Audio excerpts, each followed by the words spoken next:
Everybody, welcome. Episode number 48. This is Coach Les, and I'm here with Mr. Yarwood from Yarwood's Martial Arts, and we are out to have a heck of a session. I mean, we're doing it for old people tonight, so that's why it's 11 o'clock. All the kids are in bed. This is about martial arts as a midlife crisis therapy. And what does that look like? So I'm going to let Mr. Yarwood start off the ball, and then I'm going to come in and I'm going to sweep up. So this is something I've thought a lot about because for me personally, I didn't really, other than a brief stint in ninth grade, I didn't really start martial arts till I was in my mid-30s. Like I was 36 years old when I started training martial arts.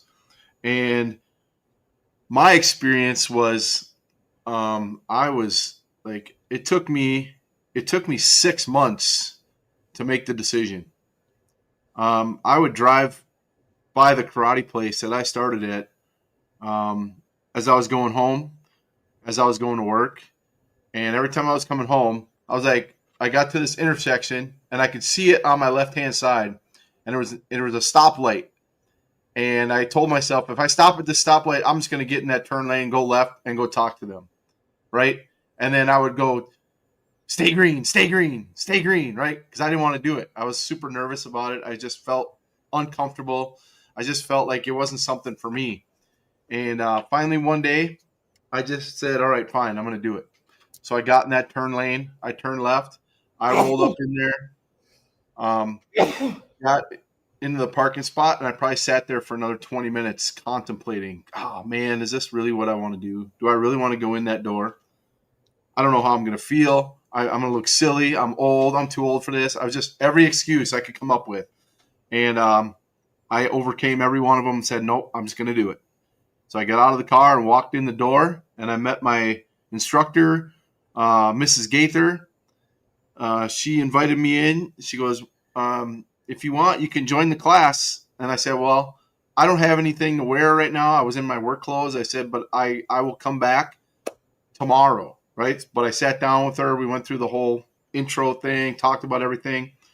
And then I came back the next day, and I started the basically it was typically like a 6-week for $69 type of trial deal where you get a free uniform.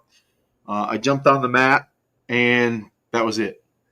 I had a wonderful time. It was awesome. It was awkward. It was scary. It sucked, and it was awesome all at the same time because I didn't know what the hell I was doing. I felt uncomfortable, but there was other adults in there with me, so it kind of helped ease it a little bit. It wasn't just all kids. And from then on, I said, this is it. This is what I want to do. And it was ultimately a decision that completely changed my life for the better. I mean, it to the point, obviously, where I own a school now, right? And walking in that door that day, being a school owner was the furthest thing from my mind, right? It wasn't even something I thought about. But ultimately, it just became a passion, and it became something that just truly, it's who I am now. And had I not made that decision to just get on the mat and try it, I wouldn't be where I am today. I don't know where I would be, honestly. My direction in life was I had some ideas, but I didn't have any like specific thing I was doing.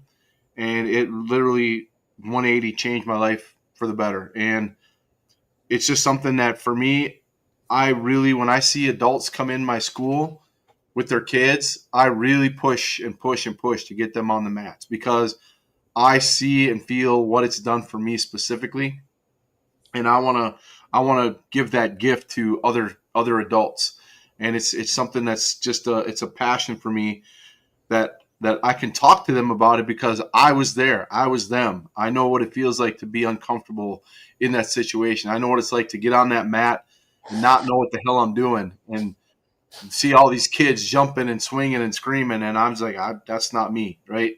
But it became me, and I really love when the adults come on the mats and start training, and they figure out just how much of a positive it is in their life. Whether they're not everybody's going to be a school owner like I am, but they can definitely benefit from not just the physical stuff, but the mental stuff we talk about, the life skill stuff we train the kids in. They get to learn that too. So for me, it's been a huge part of who I am. Now, what about for your son? How would you incorporate that into this conversation? Yeah, so he was part of the decision for me to start martial arts. And he was 2 years old when I started. And I spent a whole year training, and he would come to the gym with me all the time. And he really got used to how things worked there. So when he turned 3, my instructor invited him into what at the time was called the Tiny Tigers program. And at the same time, she invited me to help, put that in quotations, help Oh, the class, right? When she had other ideas for me. She saw me as an instructor, not just a student. And I never even looked at myself that way, but she saw something in me.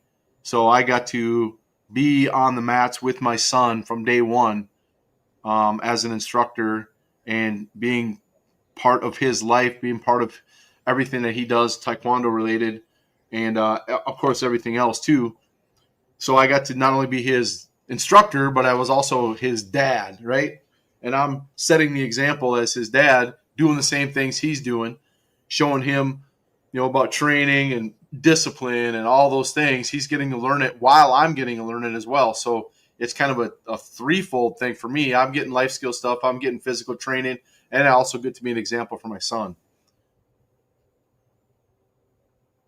who, by the way, is now 19 and my head instructor at my school, get ready to run the whole thing. So he's a direct result of everything that I've done and everything I've learned and everything that we teach in Taekwondo.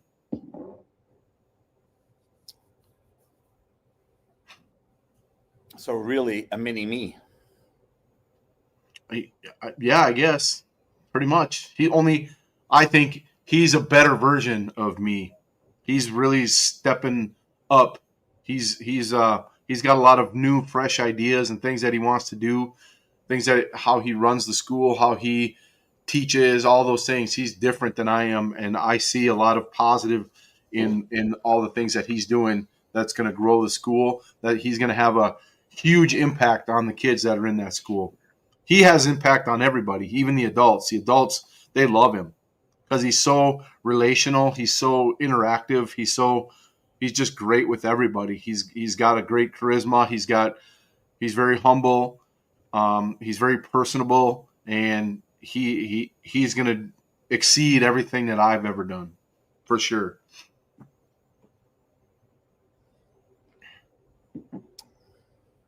Well, you could say it was a perfect timing for you in your midlife to have something that hijacked you to create an opportunity for you and your family legacy, Yep.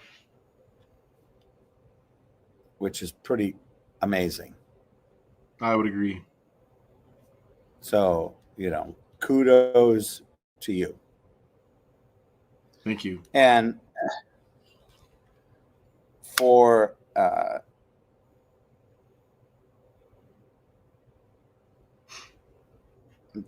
for me, I'm going to hold off until we get to some other stuff here because I want to go through. I want to make sure we cover some of the stuff from your piece of paper because I think there's some stuff on here that's really going to knock a few nails home, so to speak. Um, as people hit 30 and 40 and 50, we panic. We start to get, oh my God, did I have I done what I'm supposed to do to be where I'm at today? Have I worked hard enough? Have I played hard enough? Have I gotten the rewards that I want? That entire world has been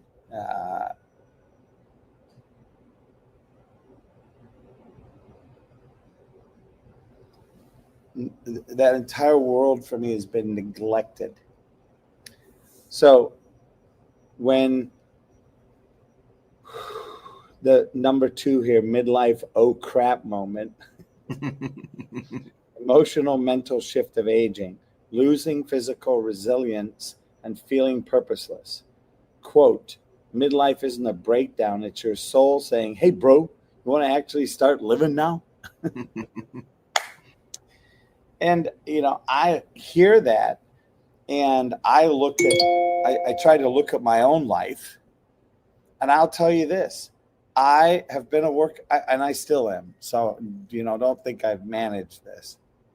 I'm a workaholic.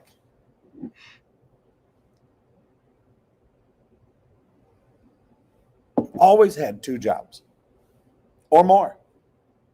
I think at one point I had 5 because I was refereeing several sports, and I was being a waiter, and I was a house manager of the fraternity I was living in. And I just did what I did.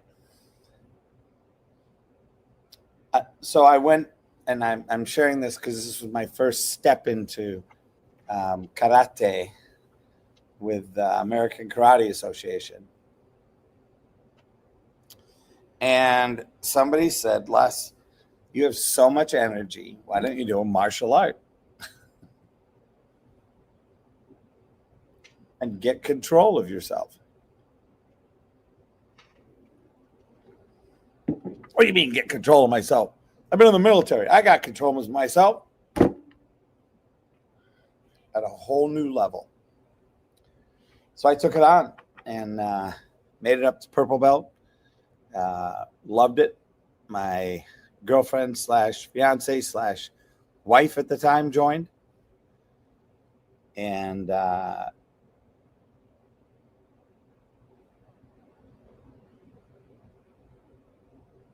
I stand and look at some of this from when I did it, and I saw peace. Peace for me was the big thing. Even though I got yelled at,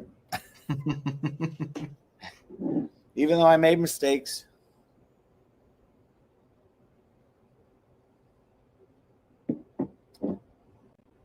I found a peace in putting out effort.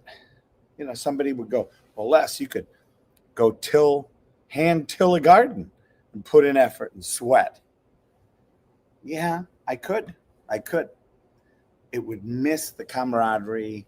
It would miss the functioning well with others.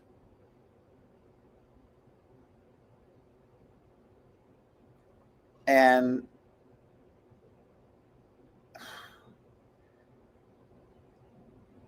power for me at that time, it wasn't about being strong to hit, and power was, how do I control myself? How do I own the inside of me? Mm-hmm. And Taekwondo made that so simple. Yep. Brings inner peace, which is it's interesting because it's such a physical thing, right? The actual physical martial art itself is very physical. It's very taxing. It's very rewarding, but at the same time, it calms you down, right? The biggest thing is, like, if you get upset about something in your life is bothering you, that external pressure, right? It's just, you go into the dojo and you just beat the crap out of a bag for 10, 15 minutes. Right? That inner peace just comes from that, from being able to exhaust yourself, something physical that has just so many other aspects to it, and it's you can't really describe how it feels. It's just this calming relaxation, meditation, whatever you want to call it, just this decompression. It's amazing.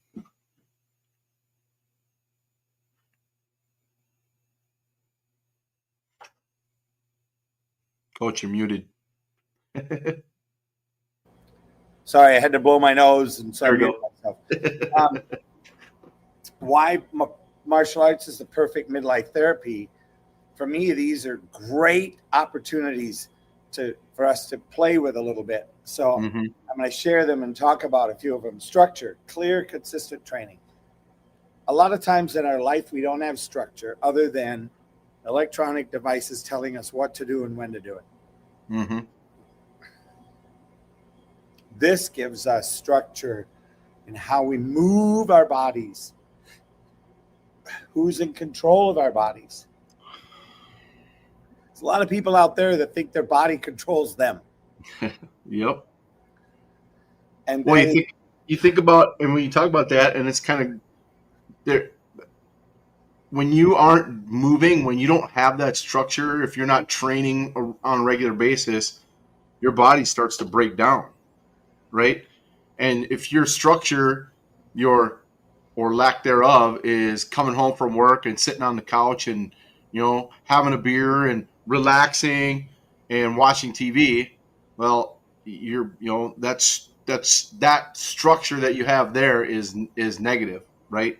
When you create something where you are relying upon yourself to go do something physical that's challenging, then it's a huge benefit. But that with that structure comes the discipline to do it. So then the next one, challenge. Embracing controlled adversity. You just hit it. You just walked right into that one. Then community, a tribe with no ego. To be able to find that. Yep. That's so to me, I mean, our culture of our school is based around community. I mean, I have a foundation that we go out into the community, and it's just built into what we do. And being able to connect with other adults who are in the same situation, doing the same thing with you, struggling through these physical challenges that Taekwondo brings, having that camaraderie with someone who you can connect with on your level at your age group, that understands how things are going. They may have kids. It's a bond that you don't get that at like your work buddies, right? You guys are working whatever. Here we're physically challenging ourselves to do these hard things and pushing each other and holding each other accountable and spending time with each other and suffering together. But we come out on the other end stronger for it, and our community bonding, it's amazing. Our adult groups, our parents, man, they're solid. And a lot of our parents became friends at Taekwondo. They didn't know each other prior to joining, right? Now we hang out together. We do, we go out to eat together. We have parties together. We do barbecues together. We do fun events together, right? That all came from the connection that we have through Taekwondo. And I would say that you're unique in a lot of that. I may be, but I don't know any different. That's just how we've always operated, right? That's always been our culture. So how other schools do it, how other dojos do it, other activities do it, I don't know. But to me, that's just, there's no way to not be that way. For me, like that relationship that you build with other adults doing hard things it's huge. And they all see me in different situations. Obviously, when I'm teaching, when I'm in the school, I'm Mr. Yarwood. I'm in charge. I run the school, blah, blah, blah, all that stuff. They defer to me in that role. But when I'm sitting with them in the audience watching stuff happen out on the floors, or if we're across the street at the brewery having a beer, I'm just like them, right? I'm not their boss. I'm not technically I'm their instructor, but I'm not in that role. We're just friends, right? So being able to have that dichotomy of knowing the difference of when I'm the instructor, when I'm their teacher, and I'm their friend, it's a huge bond to be able to have that and be able to cross those lines back and forth and not have any issues either way.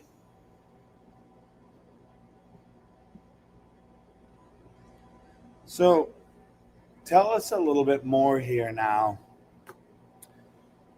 What are some of the things you say to the parents, or some of the things that you do to get the parents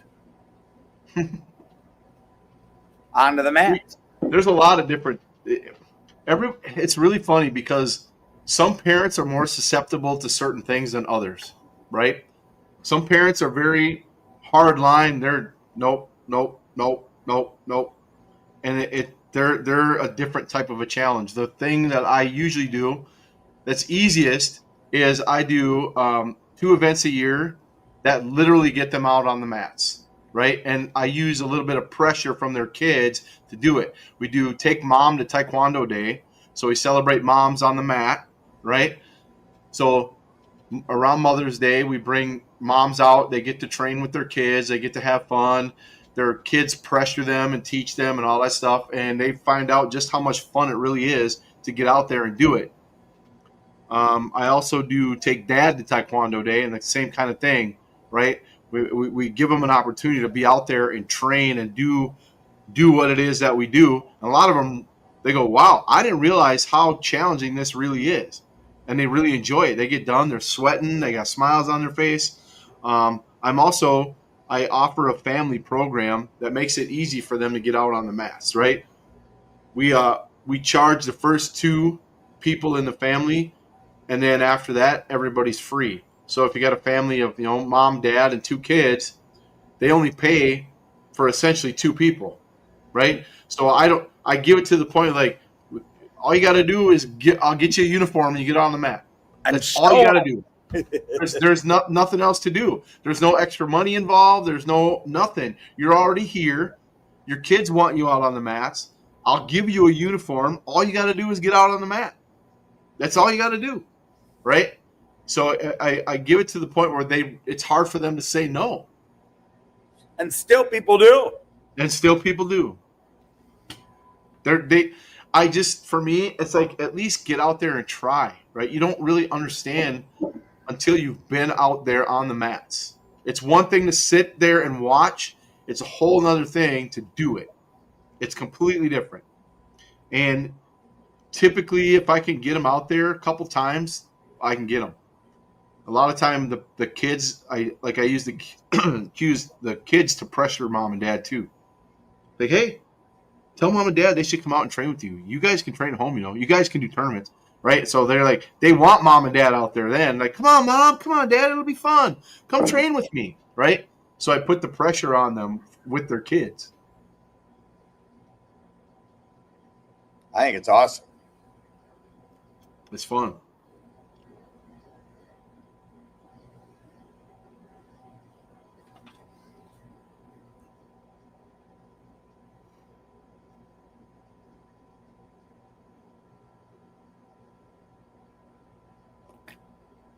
All right.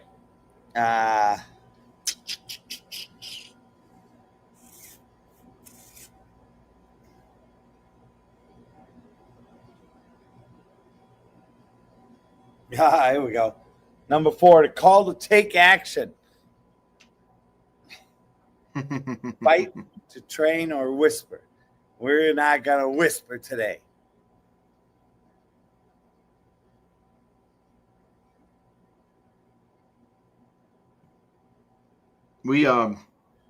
For me, like I said, when I started, it could be intimidating, especially if you haven't done something physical for quite a while, right? And you're an adult and you're embarrassed, you feel out of shape. There's just a lot of things. Starting something new, right? Something you've never done before. At the beginning, I'm too old for that. I learn something new all the time. And it keeps your brain active, because if you're learning new stuff, you have to think about things. You have to figure out how to, your body has to make things move differently than you have done before, right? That humility that comes with being a beginner and having to learn something new that you've never done before is a huge challenge. And it's I think that's probably one of the hardest things to overcome, to get adults to do what we're doing, is because they're like, oh man, I can't do that. That's too hard. I'm too old, right? I don't want to embarrass myself. I don't want people to laugh at me. All those things, right? We don't have that on our mats at all. We celebrate new people, right? We want them out there. All of our kids love it when new people come, right? Because they get to show off the stuff that they've already learned. Like, check this out. They get to help other kids. They show them where to stand. They show them how to answer. The instructors don't even have to do it anymore, because the kids do it, because they're so excited, because they want to share what they're doing with other people, right? And the same thing for the adults. You get a new adult out there, all the other adults are excited, like, all right, another adult, right? It's that adding to the group, adding to the community piece that they really enjoy, that really sets us apart from basically any other activity you're going to do, because we celebrate each other. We want everybody out there.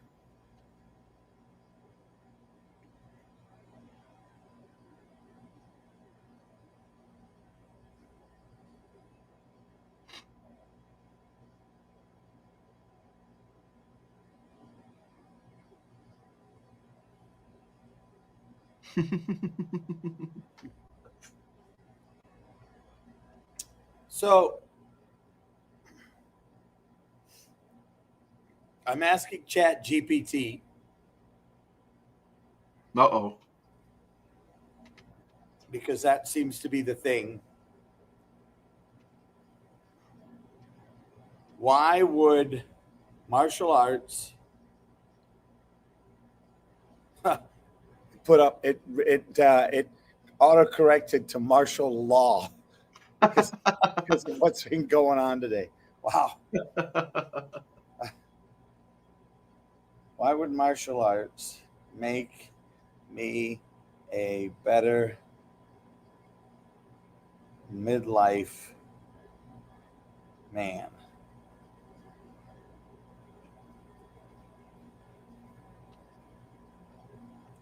All right, here we go. Martial arts training procedure provides a valuable antidote to the physical, mental, and emotional challenges common in midlife. It offers a path to become a better midlife man by promoting holistic fitness, developing resilience, and fostering a sense of purpose and grind.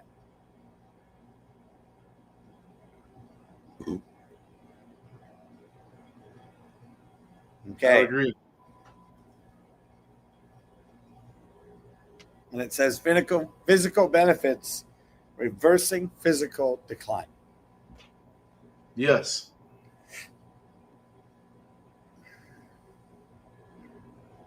Comprehensive workout, better balance of flexibility, weight management.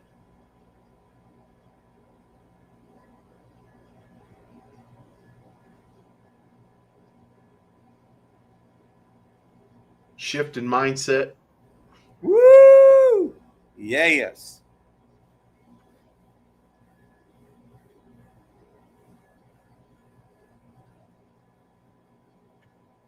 Yeah, I'll have to send you this. There's a lot of information, but I think that was the important part. It was just that beginning. You know, so many people are afraid of the big bag. I think people, it was one of the podcasts we did before. People get into a routine, right? And they get comfortable. And anything that upsets that comfort is something they don't want to do, right? Yeah. And starting martial arts after 35 is uncomfortable, and it upsets the comfort level that you devised for yourself. But the problem is if you don't make yourself uncomfortable, if you don't find those things that challenge you, you're not going to grow. You're going to be stuck, right? And like we always say, if you're not growing, you're dying. It's just a slow decline, right? If you're not growing, you're dying. Yep. Because there's no just staying steady. It just doesn't work that way. Except in the military.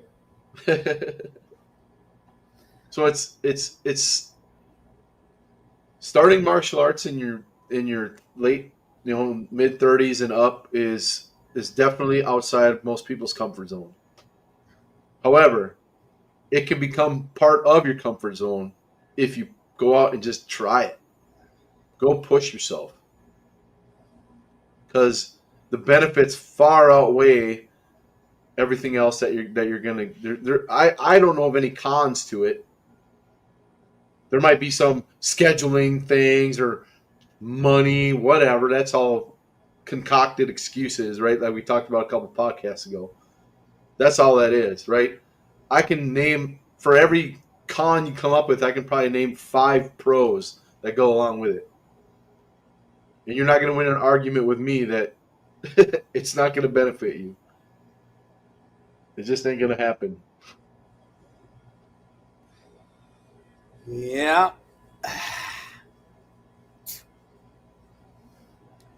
Dad, bods, black belts, and whether you can have both. I think it's all possible. The question is, are you able to move the poop that's in the way? Are you going to step outside your comfort zone and figure it out? Expand your comfort zone.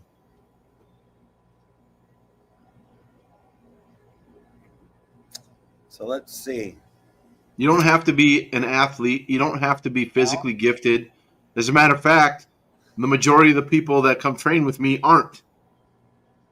Well, and I think that's, that's a really great point, because I think this is the way to discipline those people, quote unquote, to have some of that realization, to be able to see what it's like, because you take time to teach. You take time to double meaning. Yep. I don't have, my only expectations for you as a student of mine are to get better, to practice, to train, to grow. We're not looking for, MMA fighters. We're not looking for Olympic, sparring, none of that stuff, right? You are your only competition in my dojo. The only person who can make you better or get in your way is you. Yeah. I'm going to push you. I'm going to get you to do things that you don't think you're able to do, but I know you can. But you're the one who has to do them. And when you make that choice that's what you're going to do, the sky's the limit. All bets are off of what you can do. For you, my son is a very gifted martial artist. And he does things that majority of the people who are martial artists that I know aren't able to. No, and will never be. And yet he is one of the best instructors I've seen, because he's humble and he knows how to reach every level. He can teach to the highest world champ level and to the youngest kid who's never done it before, who doesn't have any friends, who struggles with all kinds of social awkwardness. He can reach them too. What I like about is, one, he never talks down to you. Nope. And he is genuinely having fun. Yep. He loves what he does. And when that happens, when you are around somebody like that, you want to have fun too. Because he makes it. It's contagious. Yep. Yeah.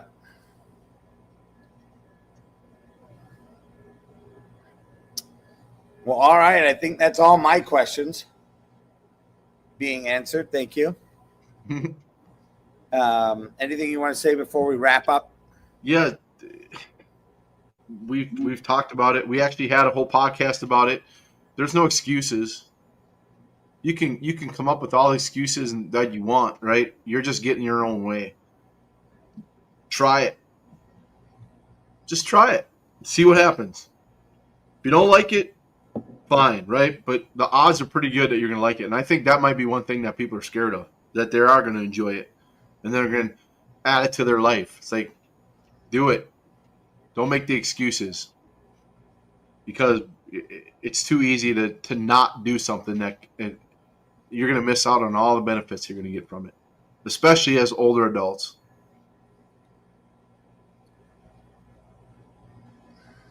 Yeah. Get your butt on the mat.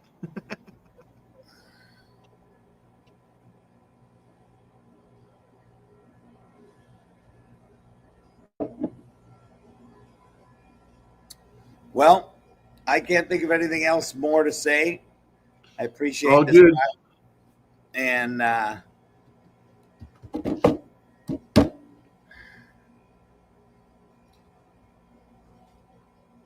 think it's something that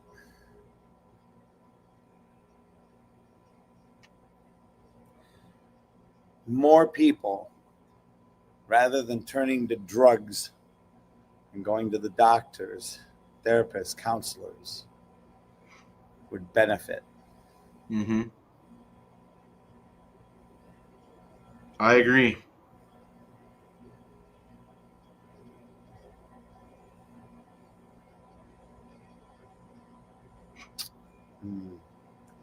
Yeah. Come catch the Taekwondo bug. Well, and I think here's the thing. If somebody says, well, do I have to do Taekwondo? No, you don't. No. It's the one that we know. That's what we're talking about. Yep. Whatever it is that lights you up, whether it's MMA fight. I train in jiu-jitsu as well. That's a whole separate thing. There's we have another guy who is at my school who teaches Japanese jiu-jitsu. He teaches Aikido. There's Kung Fu down the road. There's literal karate. There's Tai Chi. You name it. There's tons and tons of them, right? And the goal with that, whatever martial art you train in, is to reap the benefits of that martial art. Not just the physical benefits, but the mental benefits that you're going to get from it. All the other, we've done we're on podcast 48 now. You can go back from the beginning and listen to all the benefits of martial arts. It's not just Taekwondo. Yeah. Right? We got 48 podcasts now of benefits of martial arts. If you haven't figured it out yet, I don't know what to tell you. And I think, you in this world today where we're so busy, we have so many choices and we have so many things. What I want to end on is just like the ice cream shops. Have a taste. Go have a taste. Yep. See what it's like. Yep. Don't make your choice. Don't do anything radical. That's why we offer free classes. Come try it out. Yeah. There's no obligation. Nobody's going to make fun of you. Nobody's going to do anything. We want you out there. Come try it out. It's not going to kill you.